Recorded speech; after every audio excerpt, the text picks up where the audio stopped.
It's starting. Now we can go. Okay. Welcome to Psychic Witch Talk with host Christine Rossi and Diana Rachel, who's there. Hello. And this is season 3. So we're doing this out of both of our homes via the electronic computers. And it seems to be working really well. So today's discussion, I would say, is on pet peeves of psychic readers. Yes. And Christine reads out of the Mystic Dream in Walnut Creek, Minnesota. I run a private... Yeah, the other thing, I run a private life coaching service in San Francisco. You can book either one of us. We do include booking information at the end of all of our videos.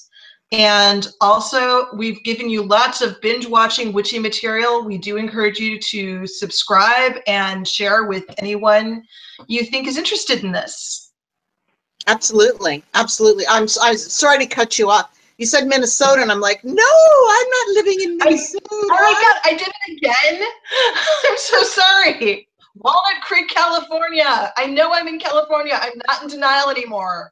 Who knows? Maybe I'm moving and I don't know it yet. I had to fix a blooper from earlier this season for the same thing, and I made that mistake when we were still shooting out of the shop too. You're just bound and determined to get me to move to Minnesota. Yeah, I'm going to make everyone go to the Twin Cities someday. Yeah, this is going to happen. You'll never speak to me again after the first winter, but at least you'll really like fall. Okay, so pet peeves, I'm going to let you go first. Okay, so, and again, this is just one of those where most of our clients are pretty good. I want to lay that out first. But every so often, we'll get someone who's just squirrely or out to be a stinker, or I'm looking at them going, why are you even here? The one that's my most recent pet peeve, because I've run into this a few times, is parents that use their cards to spy on their adult children. And first of all, your children are adults now, which means that they're entitled to the same privacy as you are. Let me put it this way. How would you feel if your kid was asking about the naughty things you're up to that you told them never to do? Exactly. It's just really uncomfortable. And like sometimes I will see things about the kids and I know their parents won't want them to know it because it will be something where it's not, granted I'm fairly liberal, but it's one of those where these are consenting adults and it is not your damn business. And, I know there are very strong feelings about this, but you are in fact not entitled to grandchildren from anybody. I'm sorry. Exactly. In the past, when I have had it, I don't know, diplomacy, for me anyway, there's that part of me that wants to say, no, I don't think so, or no, I don't do that flat out. And I'll say, well, let me look. I won't even do the cards. I'll just say, let me look and see. I'm sorry. They've pulled the shade down. So this is their own personal business, and we have no business looking in. And they usually say, oh, okay. If I approach it that way, they get the point.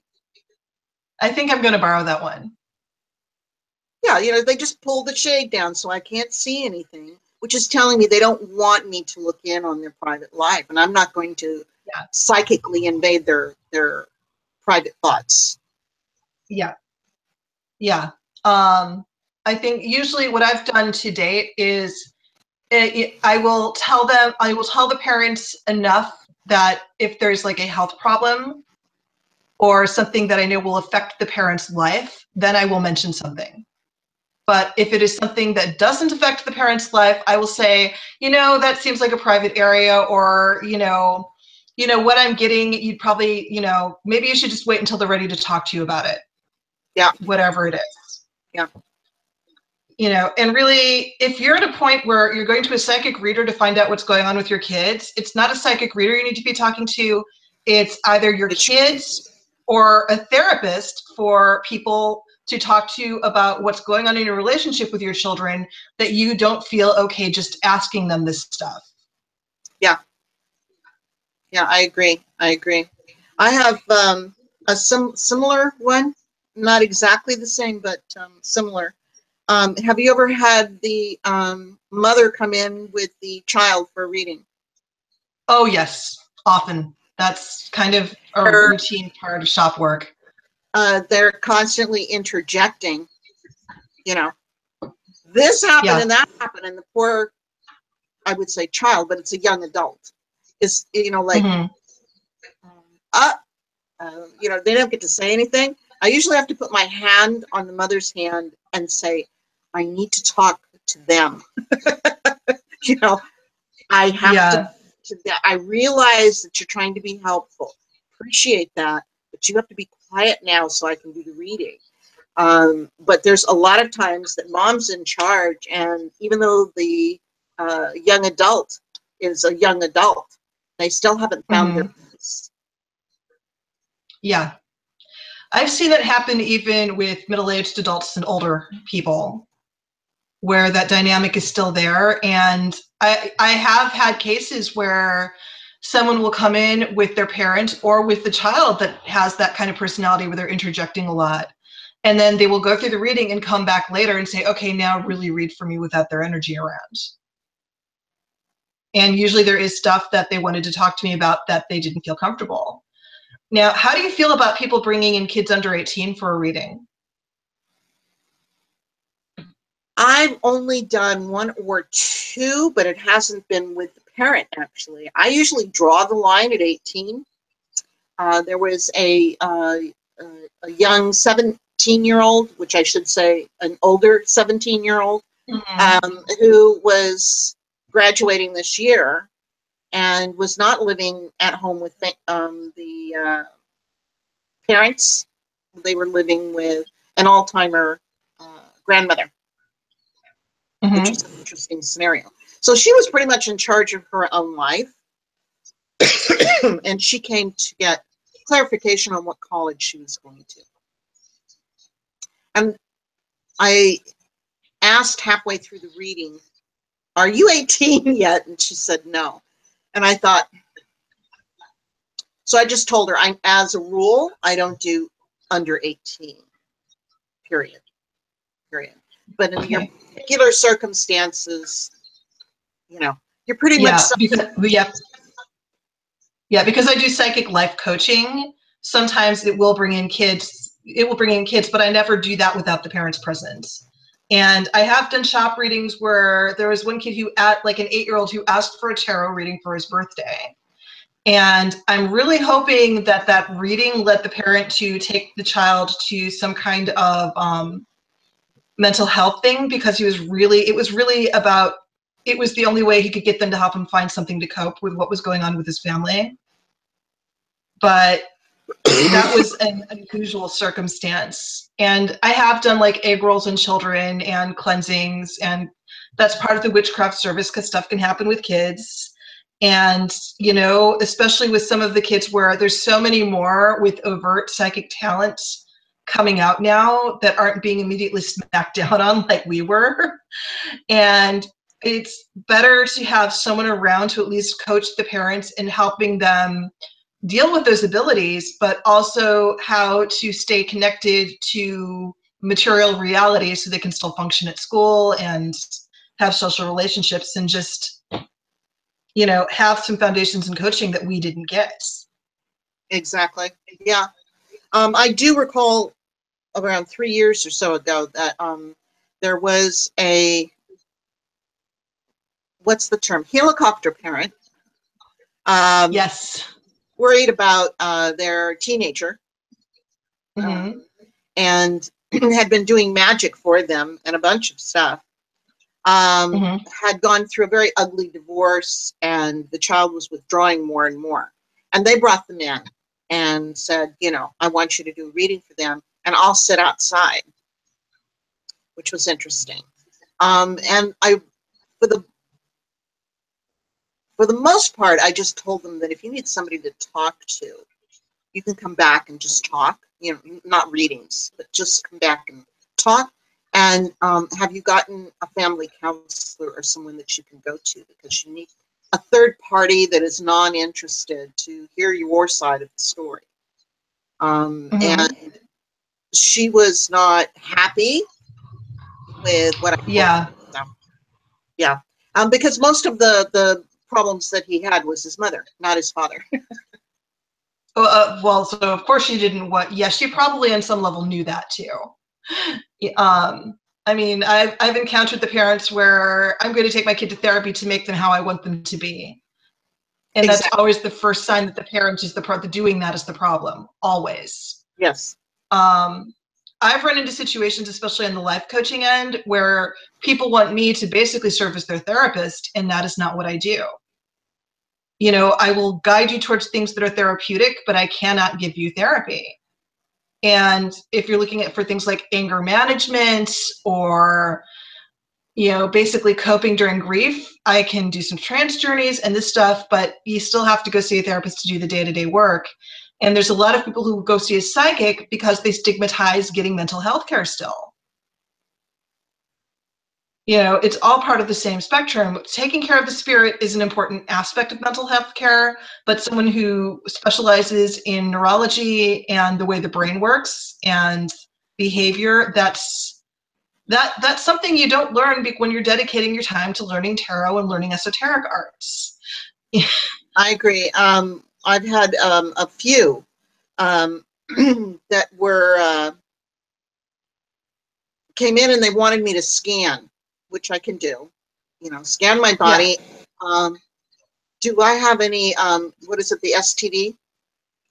And I said, blood test. I don't know. Does blood test come to mind? You know, and I couldn't stress strong enough throughout the reading. You know, I'm scanning you. I'm not picking up anything, but I'm not a doctor and I'm not a blood test, and you should go to the doctor for this to make sure. If you have an STD, if you're lucky, you're going to need some penicillin, and we can't give that prescription. Like, I just that's up there with asking us to scan for pregnancy tests. Yeah, came back twice, and and I've had that too. Am I pregnant? Oh yeah, that's one I get all the time. And at this point, it's not that expensive to get a stick to pee on. Come on, it costs less than calling us. Yeah, yeah. But the one with the STD, I was very adamant about the doctor. Followed him out to the register for being, you know, checked out, and said, "You must go see a doctor about this. I am not legit in that area. I can tell you what I'm seeing and I'm not seeing, but that doesn't make it 100%, and you should have that peace of mind." They came back one more time, like a month later, asking the same question. They hadn't gone to a doctor, and ended up hooking up with one of the other psychics that's through the store, and saw her for about 6 months.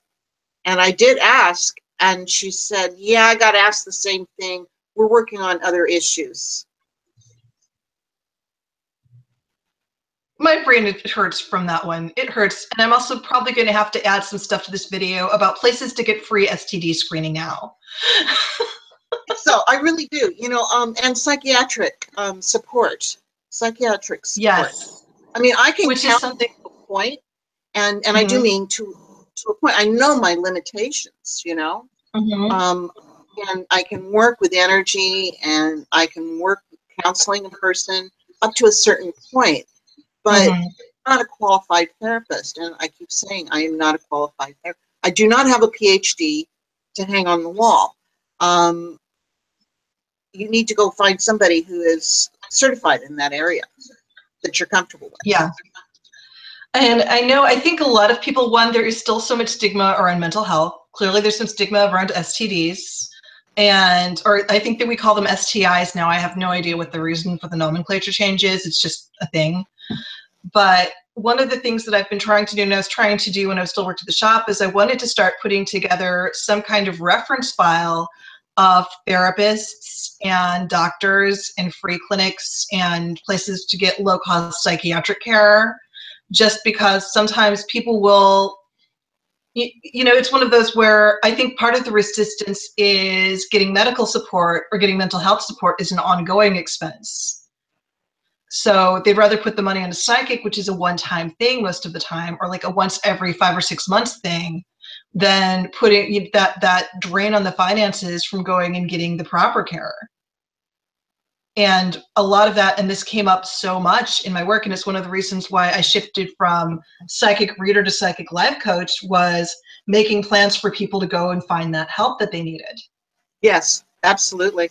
I think I'm going to have to tag on that too, and put start making a list of my own. I usually just tell them, you know, try this, try this, try this, but it's going to be getting to the point now where I should probably just have those numbers available, where I could just I've gotten to the point. Yeah, I've gotten to the point where even for some clients, I have reference sheets set up for retirement finances and people to talk to about the 401ks busted what now. Because, you know, people will read for me about like really deep finance stuff. I'm not a trader. And it's, you know, the economy, like future itself, is not as simple as I'm going to have money or I'm not. Yes. And so that's not quite a pet peeve, but that's one of those where we may not be the best people to ask for that first, you know, although that is a major fear. And of course, people want to hear they're going to be rich and lucky and have everything they need forever. I mean, I would love to hear that, but I'd rather be it than hear it. But Yes. the reality is, economics is much more emotional than it's painted to be, and those emotional variations hit our pocketbooks. Yeah. The other one that comes up for me, and it's not necessarily a pet peeve, it's just a really common question that comes up. So I wouldn't say it's a pet peeve. When is my soulmate going to cross my path? Or when is that's a pet peeve where's my twin flame? Where's my twin flame? Yeah, the twin flame is something I never really encountered until I moved out to California. Can you tell me a little bit more about what a twin flame is so I understand it better? I can give you my understanding of it. I have a twin flame, so that makes it helpful. And it's not at all what people think it is. I mean, I suppose it could be, depending on what your choices were to come into this life.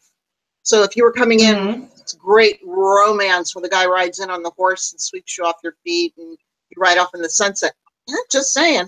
A lot of women are expecting this. Horses come with road apples. I'm sorry. No, you know, Go on. They're talking about, you know, Disney, happily ever after, and they really think they tie all this into soulmate or twin flame. So quick what a twin flame is. A twin flame is when a soul splits into two, and so that you can get through your spiritual lessons twice as fast. Okay, you're on the fast track. And it's not necessarily that just because you're both in the same lifetime that, oh, we've been separated as lovers and we're coming back together. You're never really separated. You're separated into two bodies, but you're not separated. It's like it's a hard thing to explain, but you're not really all that separate. You're separated physically, but you're not separated as the soul itself. So what happens is they'll end up having the same stuff happen, okay, when you're having something happen. The difference is that they're choosing to handle it one way and you're choosing to handle it another. Does that make sense? So you get... Okay, yeah, that does. So you're getting the 2-for-1 choice, so to speak, you know. A really good one would be when I had a heart attack, I found out that my twin flame had also had a heart attack. When I had hurt my back in the, you know, in mid-90s, they had hurt their back as well. How they have dealt with it and how I have dealt with mine are completely different. Completely different. I've had issues with dental and stuff that I'm dealing with. They're having issues with their dental. I'm handling it my way. They're handling it their way. And they have every right to experience whatever they want to experience. It's free will. Mm-hmm. But usually it's like a mirror image. So they're not going to often choose the same thing that you're choosing. So they'll choose the Mm-hmm. opposite of that. Does it mean So that? it's more Alice through the looking glass. It's Alice through the looking glass versions of each other. Exactly, exactly. So that's a short version of what that's about. Are you going to unite in this gorgeous blending of souls? Yeah, at some point, but not necessarily in the same lifetime that you're together. Usually one's out and one's in. So they'd be like your BFF outside your best guide. Going, I would not walk down that road. Stay away from that. That kind of stuff. When they're incarnating at the same time as you, sometimes you never actually see them or connect with them. Most of the time, I would say, when you meet, it's such an explosion of opposite that all Mm-hmm. the judgment and all of your shadow stuff is up in your face. And it's so strong that it's just like, hell no. You're the last person on the earth that I really want to have anything to do with. But what it does do is it instigates you to work on yourself. Double hard, Mm-hmm. clear your energy. I would say that farther down the road spiritually, as you're clearing your energy, you're both naturally drawn back together because then you can tolerate each other a lot better. So that's a twin flame. The other is a soulmate. A soulmate is your best friend. You've gone through several lives, and you can have more than one soulmate. You can marry them. You can have one be your child. You can have a father or a mother or an aunt or whatever. So that's not necessarily a romantic thing. And then Yeah, there's, I have a definite soulmate, and it's definitely not a romantic thing. And we're not related in any way. yeah, yeah. No, it's perfectly. I've had a soulmate come in, and they gave me a leg up on an issue that I was working on, and then they left, and we both were better for it. Some Yeah. others stay in Yeah. touch, and they become, their best friends throughout life. So that's also an individual, kind of thing. Does it mean that you're supposed to marry them? Like, oh, I want my soulmate, and that's what I'm marrying. It's like, not necessarily. Not Mine's necessarily. a mine's a gay man, so there's going to be some issues there. Yeah, and I want to ask him how he feels about that. Or his husband. I mean, I imagine his husband has an opinion too. Exactly. So there's a lot of myth around twin flame, soulmates, and although you don't hear much about it, there's karma mates. And most of the time, when people have had a past life experience with being involved with somebody and they come back into their life, there's that instant recognition. I know you. Mm-hmm. Well, there's a reason why you know them. You got unfinished business too. And so you go through the karma or the drama that has been circling on and on. If you can dissolve that, then you both go your own ways and everybody's happy. Sometimes, or most times, it's just tit for tat. You hit me last time, I hit you this time. I'll see you next life. Cosmic tennis, a really slow version. It's a very slow fight. It's kind of like, pow, see you next life. Yeah. Yeah, and I know exactly what you mean by karma mates, and those are really the ones we should be worried about or focused on, and those are never the ones that get the attention because they're just not as sexy. Yeah. Speaking of love pet peeves, this is one, and I'm guilty of this from when I first started reading. And yes, this is another, and forgive me for using the flip phrase, Disneyfied monogamy problem. Okay. And, for the kids watching at home, I'm not monogamous. I do have multiple partners. We all know about each other, blah, blah, blah. Go be shocked. You're talking to a witch, for God's sake. But one of the things is someone will get so fixated on this person that they want to be involved with romantically, and men and women both do this, where I will give them the reading. I will show them maybe that person's not in that right place anymore. Maybe that person is just having a bad day. Again, things shift a lot. And I will tell them something that isn't quite what they want to hear. So they want me to reshuffle and keep reading and reading and reading until they get the answer they want. And of course, I've had this happen, and I did this in my 20s. I've gotten over it since then because I've calmed the hell down. I've thought about it. I think that the reason this happens, and it's kind of like a bad dopamine reflex, is that person that you're so fixated on becomes a sort of reward. And hearing news about them and this is how infatuation works. So of course, part of the infatuation dopamine malfunction is I'm going to keep digging at these cards or coming back to you until you give me the reading I want to have about this person.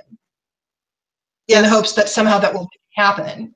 And it's partly your brain is just in a weird lock from oxytocin. And, if you're doing this, you're probably playing video games too long or watching TV too long or all the things that we all do. But in this case, this is your brain on tarot plus way too much crushing on someone. I have had repeat clients regularly, trying to get a person or the reading, like you said, to change. So how's you feel about me now? And I go the same. It's like, let's look and see.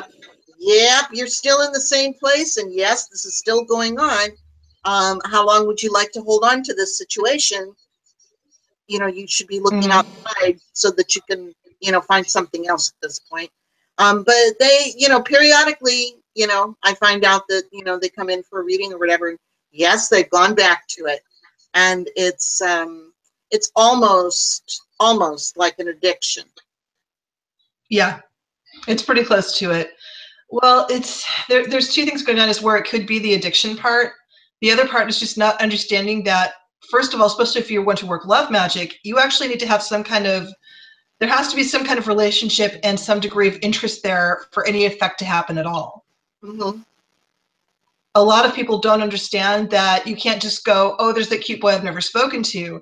You might do some attraction stuff to get him to come talk to you, but you have to have the right pheromone signature to get him to come into your sphere in the first place. Absolutely. Absolutely. What about the ones, like, I don't have a problem with them asking the question or varied versions of the question in the same session and using different cards. I don't have an issue with that, because if you're using, let's say, an oracle deck and a tarot deck and another oracle deck, okay, the verbiage around it or the perspective gives you just another facet of the situation. I do know that there are readers out there that go, absolutely not. You ask one time, you get your reading, you're done. You don't go back and you keep asking. I don't have a problem with doing that either, partly because the future does have shifting points. And sometimes when I'm reading for my clients, they will make decisions about what they're going to do while they're reading with me. And it will change the course of their outcomes. One thing that I started doing with really complicated situations is I shamelessly combine my divination media all the time. And so I will do a reading where I do 4 points that are fixed that are from Lenormand, because Lenormand is about fixed points. Like, these are the things that are solid that don't move unless you cut them down. And then I will do tarot for the movable points within it. So, and I have found that sometimes the Lenormand will shift based on their decisions too, if they're at a point where they're willing to sacrifice something to make a change. Right. A lot of the time I will ask a question of, we'll just say, the outcome is, whatever that may be, whether it's moving or job or love or money, and, but the outcome is like, meh, it's not exciting and it's not dynamic, but it's okay. And I will let them know. And they're like, oh, that's it, huh? And I go, yeah, but we can ask, what do I need to bring in to have a better outcome? And then we'll draw cards on that and then I will explain this is in relationship to, like, hangman, looking at it from a different perspective, okay, obviously. Yeah. A tower card, well, tear it down and rebuild from a stronger foundation. Oh, okay. And so then we ask, we're on the assumption that you're going to do this. What does your outcome look like? And then draw a card. It's always an improvement, almost 90% at least. On occasion, you know, you'll get the 5 of chalices or something, and you know, I go, okay, we're still missing stuff for a better outcome. We're not getting something. We're missing something here. Yeah. So, and I will do the what's missing or what's this about and pull cards on that. Or sometimes if it's an outcome, I will ask my client, how do you want to get there? Oh, good. Yeah, I like that. Yeah, and this is part of like the life coaching stuff too, is how do you want to get there? And sometimes they just won't know, and that's where the real conversation needs to be. And so, and that's sometimes where I have to pull in resources to say, okay, you know, I need to back out of the reading and actually do some research for you. But, you know, this way we've got an idea for, okay, let's get there. Or are you just doing this because you're afraid of this other thing that might be a better outcome for you? Oh, I like that one a lot. I like that one a lot. Yeah, like fear is an interesting bridge. And yes, it's rickety as all get out, but it's usually the one you got to cross. Unfortunately or fortunately, you know, I do go with the, I'm great at spouting great wisdom, but not always following it. Fear is false evidence appearing real. Yes. Yes, that's a big one. Huge. Because whoever is dealing with their fear and they're looking at a huge monster, a hurricane, they're looking at, you know, their whole life crumbling before them. It's like whatever their biggest fear is, betrayal, success. Yeah, the cognitive term for that is confirmation bias. It's a big problem on the internet these days too.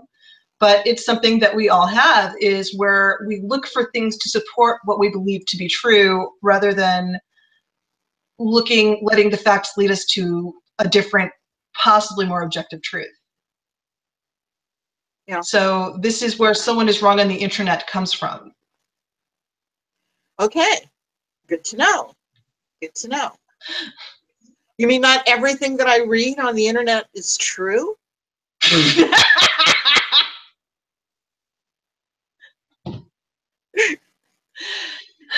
I can't take it as just gospel truth. I thought that. Have you heard about the dangers of dihydrogen monoxide? I thought that Facebook was a news media. Oh, God. Just so much. Disclaimer. Why destroy the country when you can destroy the world? Social media is real. Okay, so do we have any other pet peeves? Yes. I think I've pretty much covered it. Between the yeah, I think I've pretty much covered it. Having you know, with the doctoring, you know, wanting us to be their doctor, and and wanting us to be the love doctor as well. There's a lot of wonderful human beings out there that have such a low personal feeling about themselves or perspective about themselves. And I've gone down that road equally. I know, I'm not going to, you know, put myself above because I've gone down that road as well. But it's just kind of sad sometimes that they don't see how beautiful they are, and that, you know, anybody would be lucky to be paired up with them. Certainly they've got baggage, and whomever they hook up with is going to have baggage. Welcome to the world. Yeah. What was the line from Rent? I'm looking for baggage that goes with mine. Nice match set. I'm going for the match set, you know. Yeah. Oh, there was one that we both had, the read for me. Yes. You know, those people. Yes. And I still do get that, which is, it just makes it a little more difficult because I'm doing completely cold. I don't know whether or not you've got an issue with money or love or self-esteem, or you want to kill yourself. I'm not, it's just like, what do you need from me? And they go, well, you're the psychic, you tell me. Okay. We're psychics, not omnipotents. Yes, I have deemed it so mote to be. So I usually do what I call the where are you on the map, like the mall map of, Mm-hmm. and I have them draw 4 cards where you are at mentally, spiritually, emotionally, and your next step. And I'll use an oracle deck that'll tell me what's going on in general, because you're not being specific. So I'm going to give you back a general. And then they'll go, oh my God, that's right on the money. And then they usually open up at that point. Mm-hmm. And okay, so on the emotional side, you've had like a lot of rocky, or things have been really, really good for you recently, that kind of stuff. And then they Mm-hmm. relax and start to open up on that point. But it makes it like we just wasted 5 minutes of your 15-minute reading on you. Go ahead, prove yourself, kind of thing. It's like, it's your money. I can still read you. Yeah. I will occasionally get someone who's just like, where I don't know if somebody just like forced them to get a reading, which does happen occasionally. Oh, And so dear. they get socially pressured into being there, which is the worst. And, usually it's worse if their friend is in the room with them when this happens. If I can get the friend out of the room and I'm like, okay, this is your time. How do you want to use it? But I actually had one guy come in and say, I'm testing you. And I'm just kind of like, every first time with the client is a test. So what? Yeah, exactly. I have had, and it was an interesting experience. And I think the longer you read, the more experiences you get, of Mm-hmm. a phone client in another country. And they were going on about their drama, because I said, what is it? Mm-hmm. What do you want to focus on? So it's the opposite extreme. Oh They yeah. 10 minutes about the drama, and I'm like, okay, I've got it. Okay, no, I'm working. Yeah, we got the cards. I'm ready to go. They wouldn't let me talk, and I Oh finally yeah. Yeah. got out. Okay, you got these cards. They mean this, and that was like in the last 3 minutes or so. And they said, you're not answering my question, and started to go back into the drama. And I said, and I have done this. I believe that you need someone else to do your reading for you, because we're not communicating effectively, or I'm not communicating effectively. I'll take it on. I'm not communicating effectively. So I'm, I said, I'm stopping the reading. It was a half-hour reading. I said, I'm stopping the reading right now, midway through. Mm-hmm. And I'm going to refund your money. So there's no quabbles or whatever, because we're not getting anywhere. Mm-hmm. You want Yeah, I've counseling? had those too. Another story. But you wanted a Yeah. reading, you're not getting anywhere. And so I said, go ahead and call back. I'm going to go out to the desk. I'm going to have your money refunded, because I would rather just wash my hands of this whole thing. Yeah. I've gotten a few of those too.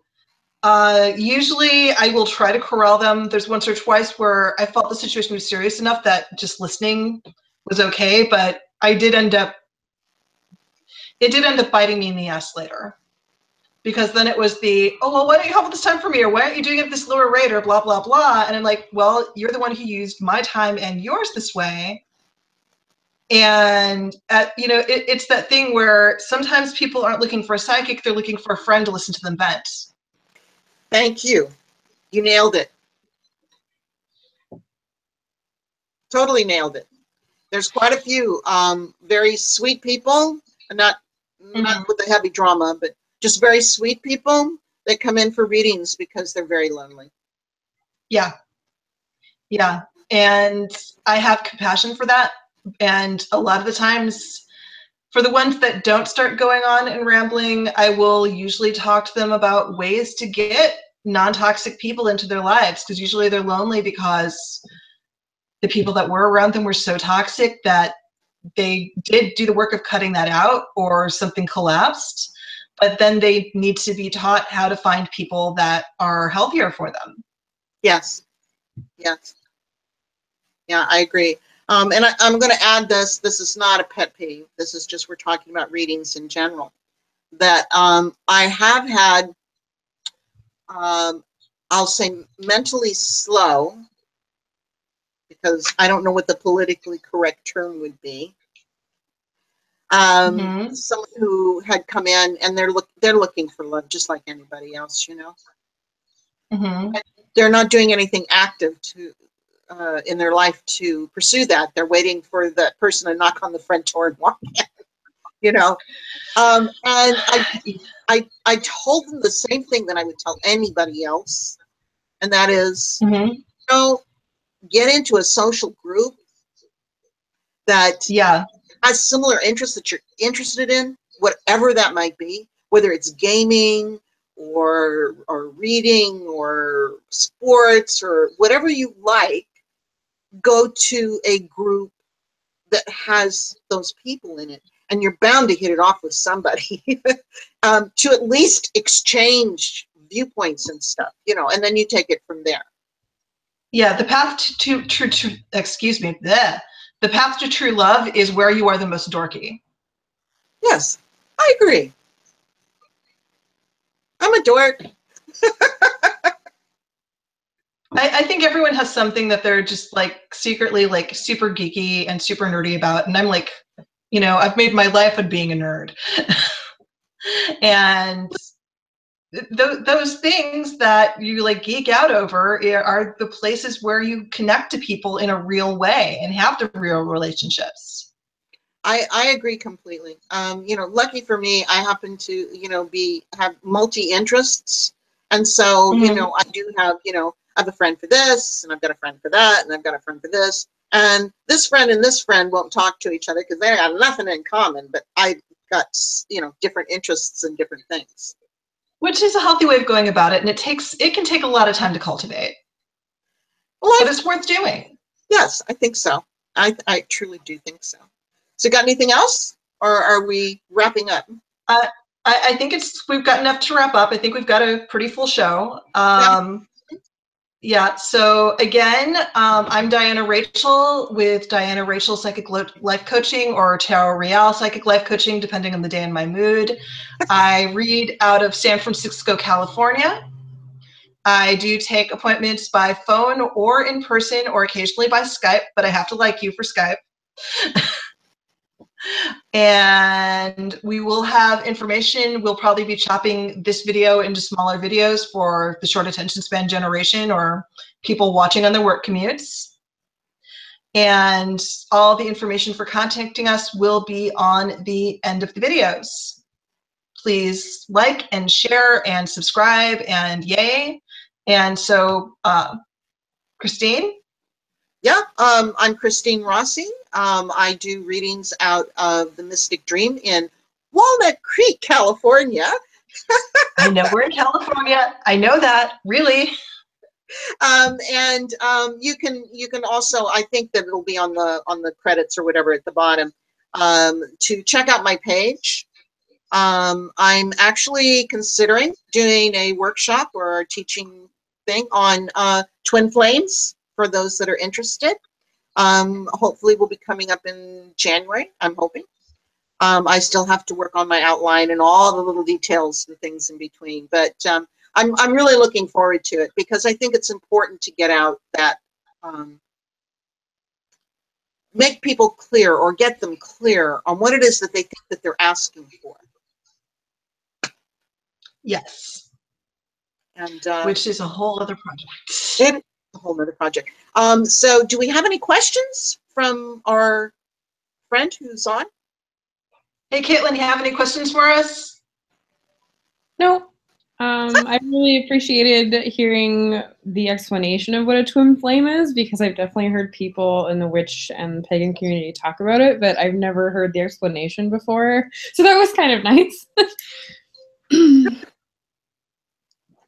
Yeah, I've never heard a full explanation, but that explains why every time I've heard someone come to me saying, I think it's a twin flame thing, and my gut, like I heard the little voices that do get through, what, no, you don't. Exactly. Yeah, I mean, I definitely consider myself to be someone who actually has found two kind of soulmate people in my life, my husband and my best friend, but the twin flame thing, like I can't imagine finding that and feel it and having it be like a big romance. Like that sounds like a very like work orientated spiritual thing to me, but I don't know. Yeah. It could be. It could Yeah. be. Maybe. Yeah, well, spirituality isn't all angels singing. Spirituality is just a lot of work. Amen. So, okay, I think that's everything. So I'm going to go hit the magic button now. So hitting it, and